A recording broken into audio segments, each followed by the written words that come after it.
दिल्ली विधानसभा सत्र के दूसरे दिन मंगलवार को उपराज्यपाल वीके सक्सेना ने सरकार के विजन को रखा। सदन में एलजी वीके सक्सेना ने बताया कि आने वाले दिनों में हमारी सरकार विकसित दिल्ली के संकल्प को हर हाल में पूरा करेगी। इस दौरान पूरा सदन मोदी मोदी के नारों से गूंज उठा। मेरी सरकार विकसित दिल्ली संकल्प पत्र को नीतिगत दस्तावेज के रूप में अंगीकार करेगी और आम जन से किए गए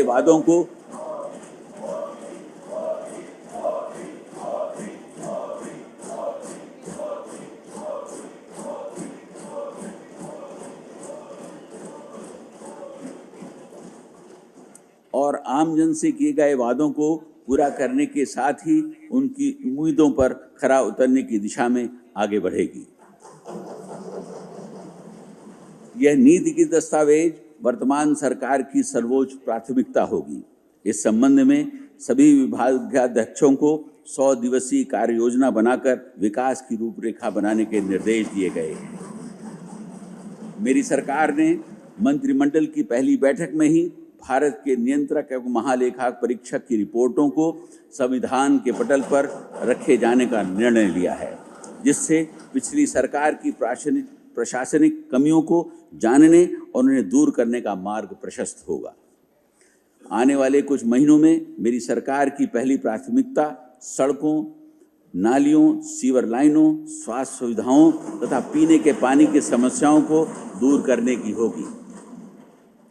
साथ ही मेरी सरकार अब तक की लचर और भ्रष्ट प्रशासनिक व्यवस्था, जिसको विज्ञापनों के मायाजाल ने छुपा रखा था, उसे तत्काल प्रभाव से भ्रष्टाचार मुक्त कर सुदृढ़ और सुचारू बनाएगी। दिल्ली चुनाव में यमुना की सफाई, वायु प्रदूषण, महिलाओं को सम्मान, जहां झुग्गी वहां मकान, आयुष्मान भारत योजना इत्यादि मुद्दों की गूंज खूब सुनाई दी थी। अब उपराज्यपाल वीके सक्सेना ने सदन को बताया कि इस दिशा में कदम उठाए जा रहे हैं। पहले दिन से ही मेरी सरकार यमुना की सफाई तथा वायु प्रदूषण की समस्या से निपटने के लिए अल्प, मध्यम तथा दीर्घकालीन योजनाओं के तहत काम करेगी।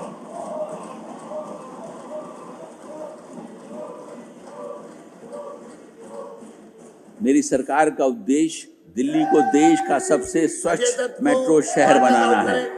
माननीय प्रधानमंत्री जी के जहां झुग्गी वहां मकान, पीएम उदय, आयुष्मान भारत तथा पीएम सूर्य घर योजना के अलावा दिल्ली वासियों के कल्याण के लिए और विकसित दिल्ली तथा देश की राजधानी को विश्व स्तरीय शहर बनाने के लिए मेरी सरकार की प्रतिबद्धता हमारे 8 संकल्पों में निहित है, जिसके बारे में मैं इस सदन को संक्षेप रूप में बता रहा हूँ।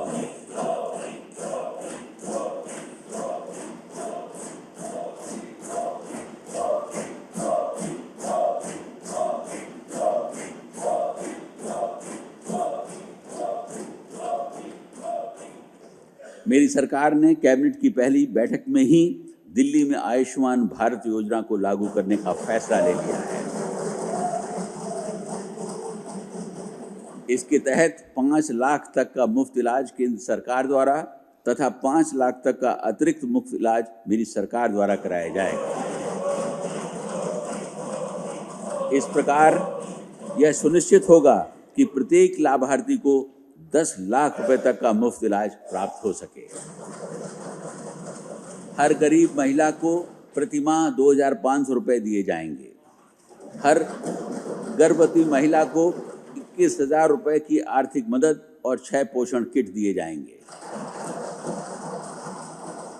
हर गरीब परिवार की महिला को मात्र 500 रुपए में एलपीजी सिलेंडर उपलब्ध कराया जाएगा।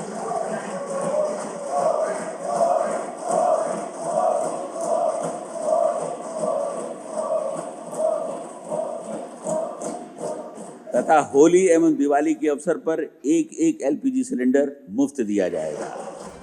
उपराज्यपाल के अभिभाषण के दौरान विपक्षी विधायकों का हंगामा देखने को मिला, जिसके बाद नेता विपक्ष आतिशी समेत आम आदमी पार्टी के सभी विधायकों को दिन भर के लिए सस्पेंड कर दिया गया।